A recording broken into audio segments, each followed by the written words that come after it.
チ。最後までご視聴いただきありがとうございます。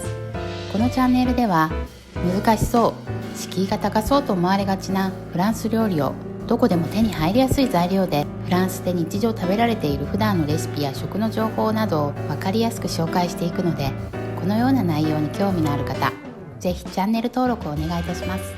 ではまた。À bientôt!